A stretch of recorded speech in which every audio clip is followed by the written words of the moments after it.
mengundang. Oke, yang pertama kami panggil selamat untuk Danella Stefani W dari Kalimantan Selatan. Selanjutnya Febriana Sukmawati dari Kalimantan Timur. Sally Apriani dari Sumatera Selatan. Gina Octavia Tamtomo, Sumatera Barat. Vianda Norvidia, Kalimantan Barat. Berikutnya kami mengundang Made Ori Sukerta dari Bali. Ferdian Afrianto dari Bengkulu. Muhajir Arif dari Riau. Selamat kepada Muhammad Akmal Jaya dari Provinsi Sulawesi Selatan. Dan juga Chandra Hakiki dari Sumatera Utara. Kepada kelima finalis silakan bisa langsung masuk kembali dan bersiap untuk bisa menerima pertanyaan dari seluruh Dewan Juri. Silakan bisa langsung saja.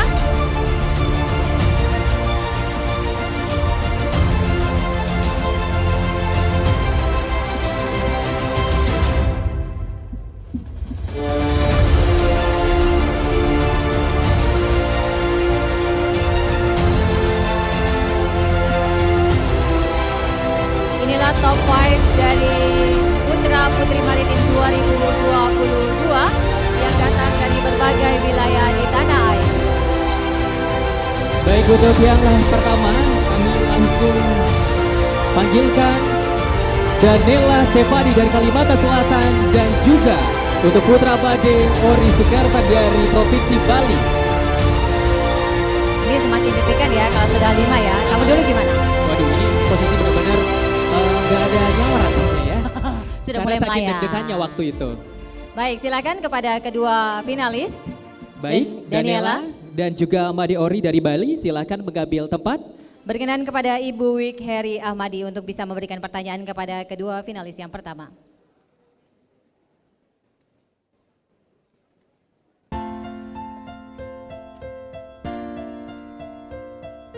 Baik, untuk para finalis, untuk finalis 39, pertanyaan dari saya. Banyaknya permasalahan lingkungan laut berasal dari aktivitas perkotaan, seperti limbah industri dan limbah rumah tangga. Menurut Anda, upaya apa yang bisa dilakukan sebagai Duta Maritim Indonesia dalam mengatasi masalah ini? Silakan. Baik, terima kasih atas pertanyaannya Ibu. Mohon izin menjawab. Sebagai Duta Maritim, khususnya Duta Maritim Indonesia, saya akan melakukan sosialisasi mengenai sanitasi dan lingkungan untuk menjadikan segala limbah khususnya di Indonesia itu dapat diolah sebelum dibuang ke laut. Jadi kita sebagai Duta Maritim harus terus mempromosikan, harus terus mensosialisasikan berbagai masalah mengenai limbah tersebut. Khususnya di Pulau Bali, kami generasi muda di Pulau Bali telah melakukan sosialisasi kepada limbah rumah tangga yang ada khususnya di pesisir pantai. Contohnya seperti limbah hasil perikanan, yang tentunya limbah hasil perikanan itu kita harus olah terlebih dahulu sebelum kita buang ke laut.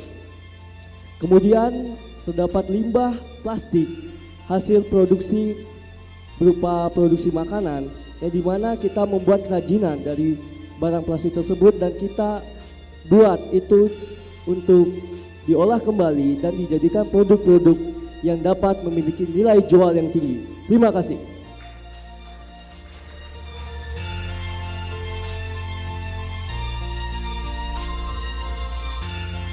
Untuk nomor 47, Indonesia merupakan negara kepulauan terbesar di dunia, terbesar kedua di dunia, dan memiliki kekayaan lautan yang melimpah. Menurut Anda, bagaimana cara memanfaatkan potensi wisata maritim tersebut di Indonesia? Jelas? Silakan. Baik, terima kasih atas pertanyaannya. Mohon izin menjawab. Indonesia dikenal dengan negara kepulauan terbesar kedua di dunia. Dari negara kepulauan terbesar ini menyebabkan Indonesia menjadi negara kelautan yang memiliki potensi kekayaan potensi maritimnya yang sangat-sangat luas dan sangat banyak. Jadi, salah satu cara saya untuk mempromosikan potensi maritim di Indonesia adalah dengan cara selalu mengenalkan semua potensi maritim di seluruh pesisir negara Indonesia kepada seluruh masyarakat Indonesia, karena masih banyak sekali kekayaan potensi maritim Indonesia yang tidak diketahui oleh masyarakat Indonesia sendiri, Bu. Jadi, di sini saya akan bergerak bersama dengan Paguyuban Putra Putri Maritim Indonesia, akan bekerja sama dalam mempromosikan pariwisata yang ada di negara Indonesia ini ke mancanegara dan juga di dalam negara Republik Indonesia juga. Dan juga kekayaan alam ini menjadi salah satu potensi Indonesia untuk selalu maju di dalam tahap kelautannya. Sekian dari saya, terima kasih. Terima kasih, silakan kembali ke tempat. Mohon maaf kalau tadi saya merubah nama Ibu Wik. Jangan marah ya Bu ya, soalnya saya tadi dikasih namanya itu Bu. Mohon maaf sekali lagi kepada Ibu Wi Ahmadi Heri. Tadi saya sebutkan Ibu Wi Heri Ahmadi karena tadi di awal dikasih nama itu Bu. Mohon maaf sekali lagi. Kami mengundang Febriana Sukmawati dari Kalimantan Timur dan juga Ferdian Afrianto dari Bengkulu. Dan kami mohon berkenan untuk dapat memberikan pertanyaan Bapak Safri Burhanuddin. Dipersilakan.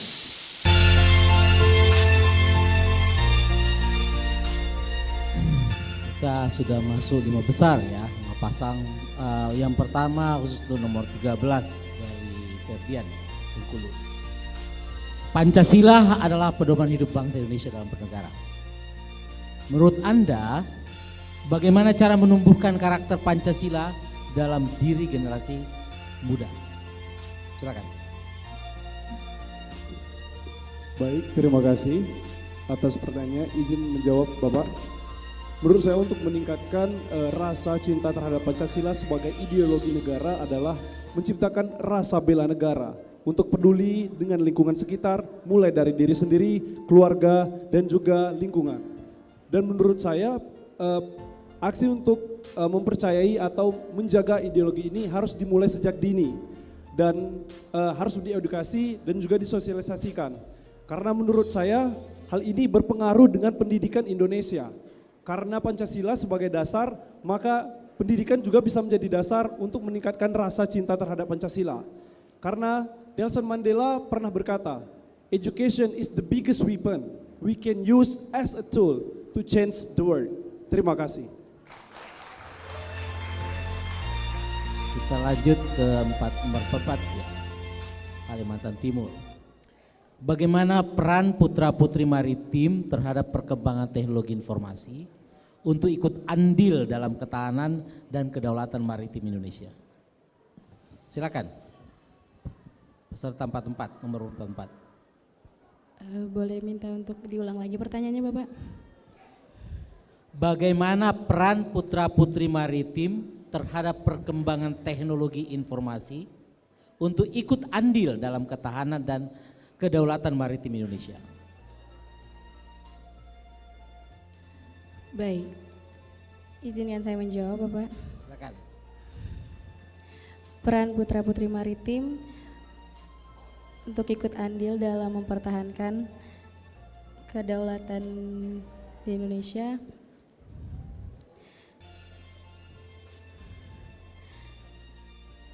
dengan cara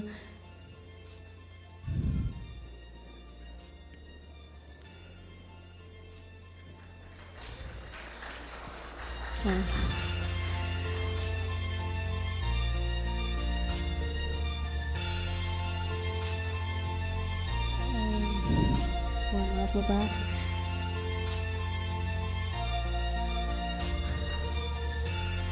Mungkin saya akan belajar lebih lanjut, lebih dalam lagi dengan materi ini. Terima kasih. Oke, kasih. Baik, terima kasih. Kembali ke tempat. Berikutnya kami panggil Sally Apriani dengan Muhajir Arif perwakilan dari Riau.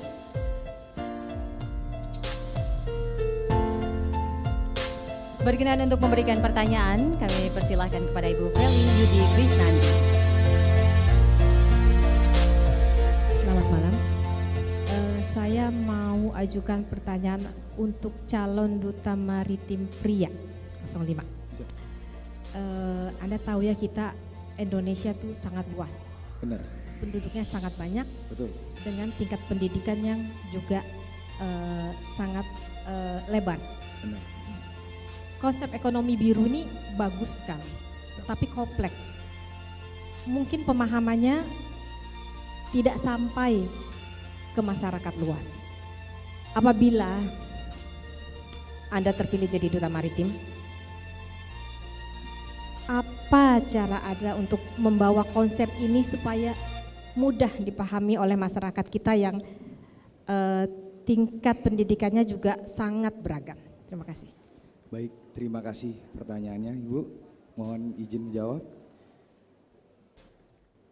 Jika seandainya saya terpilih menjadi Duta Maritim Indonesia tahun 2022, saya akan mencoba mengenalkan kepada masyarakat luas bahwasanya di Indonesia sendiri mempunyai yang namanya blue economy maritim, yaitu ekonomi biru. Yang mana ekonomi biru adalah pemerataan ekonomi secara merata tanpa harus merugikan ekosistem laut. Nah, seperti yang kita ketahui bahwasanya maritim itu identik dengan yang namanya laut. Laut sendiri mempunyai arti. L adalah lestarikan budaya maritim kita. A, arahkan masyarakat untuk sama-sama kita melestarikan budaya maritim. U adalah upayakan bagaimana caranya infrastruktur kita sama-sama bisa untuk menuju ke suatu tempat baik itu maritim maupun non maritim seperti itu. T-nya adalah bagaimana sama-sama kita menertibkan menjaga dunia maritim kita. Terima kasih. Terima kasih. Sekarang pertanyaan untuk calon duta maritim kita yang cantik. Sebagai generasi muda, itu seharusnya kalian khususnya aktif dalam kegiatan yang positif dan inovatif untuk lingkungan terutama, untuk memberikan manfaat bagi sekitar dan bagi bangsa. Setuju ya? Inovasi seperti apa kira-kira yang bisa Anda terapkan dan memiliki kemanfaatan di bidang maritim khususnya? Terima kasih. Baik, terima kasih Bu atas pertanyaannya. Mohon izin menjawab. Inovasi yang akan saya terapkan yaitu menggunakan aplikasi, di mana sekarang memulai era modern digitalisasi, di mana para nelayan butuh mengenai aplikasi pendeteksi ikan yang dimana harus pendataan bagaimana kondisi situasi cuaca dan bagaimana harga ikan tersebut setiap bulan akan dipasarkan melalui aplikasi smart Poltron, yang dimana ini akan digunakan para nelayan dan akan kami sebagai duta maritim akan mensosialisasikan dan mengedukasi para nelayan tentunya untuk menggunakan aplikasi ini dengan sebaik-baiknya agar tentunya dengan tema kita ekonomi biru ini akan terlaksanakan secara efektif dan efisien. Terima kasih. Terima kasih para finalis, silakan kembali ke tempat. Selanjutnya kami mengundang Gina Octavio Tamtomo dari Sumatera Barat dan juga Muhammad Akmal Jaya dari Sulawesi Selatan.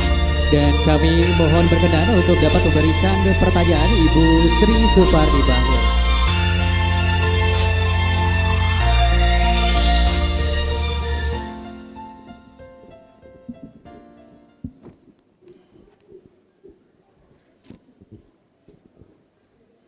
Baik, pertanyaan saya tujukan kepada perwakilan finalis dari Sulawesi Selatan ya, Muhammad Akmal Jaya ya.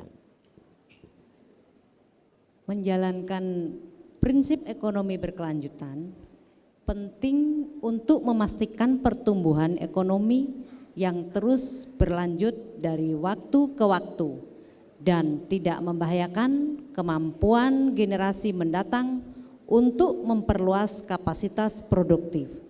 Salah satu prinsip ekonomi berkelanjutan yang tengah diterapkan di Indonesia yaitu ekonomi biru. Sebutkan kegiatan apa saja yang dapat diterapkan di Indonesia untuk mendukung program ekonomi biru. Silakan dijawab. Baik, terima kasih atas pertanyaan yang telah diberikan kepada saya. mohon izin untuk menjawab. Pengaplikasian prinsip-prinsip ekonomi biru yang dapat diterapkan di Indonesia salah satunya adalah program yang telah ditetapkan oleh TNI Angkatan Laut bernama Kampung Bahari Nusantara. Dalam Kampung Bahari Nusantara, ekonomi di Indonesia akan dikembangkan secara berkelanjutan karena akan ditinjau dari 5 aspek yang berbeda, yaitu ekonomi, edukasi, pariwisata, kesehatan, dan juga pertahanan. Mungkin dengan cara seperti itu, ekonomi di Indonesia akan lebih maju lagi dan kita bisa bangkit dari pandemi COVID-19 yang telah meluluh lantahkan perekonomian di Indonesia kita kemarin. Terima kasih.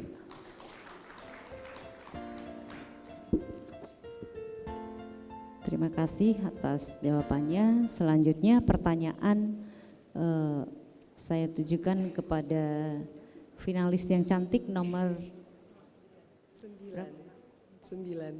Nomor 9 ya. Oke, maaf. Baik, pertanyaannya, di kawasan pesisir ada banyak keluarga dalam kondisi prasejahtera. Nah, ketika Anda ditugaskan untuk mengabdi di kawasan tersebut, apa yang menjadi penghalang terbesar Anda dan bagaimana Anda dalam mengatasi hal tersebut? Silakan dijawab. Baik, terima kasih atas pertanyaannya Ibu. Mohon izin menjawab. Jika saya diminta untuk mengabdi di kawasan yang terpencil seperti itu, maka kendala terbesar yang akan saya hadapi kemungkinan terbesar adalah susahnya akses menuju lokasi. Dan menurut saya, solusi yang diberikan untuk masalah tersebut adalah dengan bersinergi dengan Lantamal atau Lanal setempat untuk dapat memberikan akomodasi bagi kami yang ingin mengabdi di sana, sehingga program kerja kami yang akan dilaksanakan akan terlaksana dengan lancar dan tujuan juga tercapai. Sekian jawaban dari saya, terima kasih.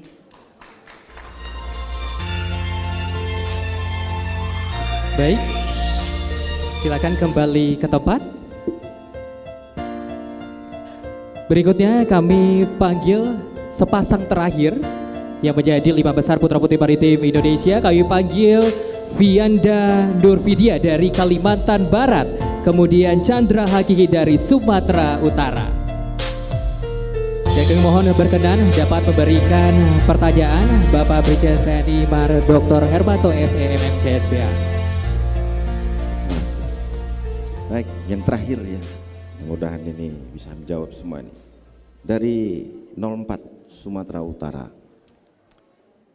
kita tahu di awal tahun 2020 dunia atau bahkan di Indonesia salah satunya negara yang juga terdampak dari COVID-19, sehingga dengan adanya COVID tersebut mempengaruhi salah satu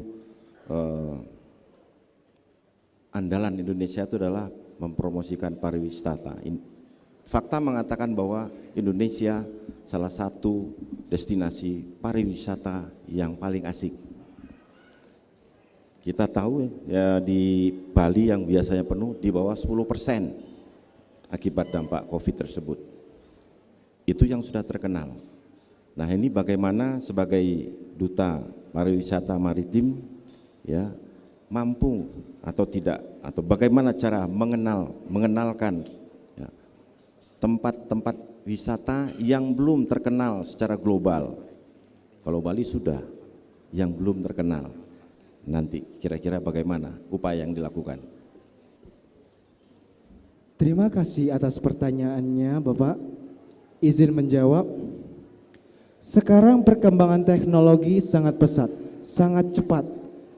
Maka dari itu kita sebagai generasi muda, khususnya saya sebagai Duta Maritim Indonesia akan menggunakan teknologi, akan menggunakan informasi yang sangat cepat seperti sosial media. Media yang kita kenal bahwa yang sangat efektif adalah Instagram, YouTube, dan TikTok. Maka dari itu kita akan membuat konten-konten yang menarik, bersinergi dengan masyarakat setempat dan pemerintah supaya kita bisa mengenalkan wisata baru yang ada di Indonesia. Terima kasih.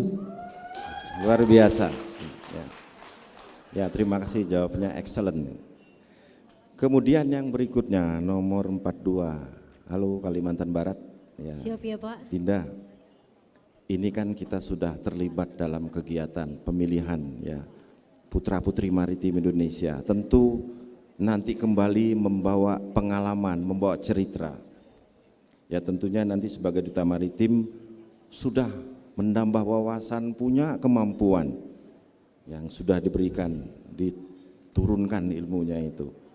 Nah nanti di daerahnya kira-kira mampu nggak atau upaya untuk mengimplementasikan ya sebagai duta wisata maritim sehingga mampu paling tidak sedikit nih mempengaruhi terhadap kesejahteraan masyarakat yang ada di lingkungannya khususnya di Kalimantan Barat. Silakan. Baik, terima kasih atas pertanyaannya Bapak. Ini berhubungan dengan program kerja saya Bapak. Saya lahir dan tumbuh di kota Pontianak, yang mana satu-satunya wisata bahari di sana adalah Sungai Kapuas. Dan Sungai Kapuas adalah sumber penghidupan bagi masyarakat di pesisirnya. Nah, program kerja saya adalah saya ingin membuat sebuah wisata maritim, juga wisata sejarah, di mana kita tahu bahwa Pontianak lahir dari wisata dari perjalanan susur sungai dari pendirinya Sultan Syarif Abdurrahman Al-Qadri.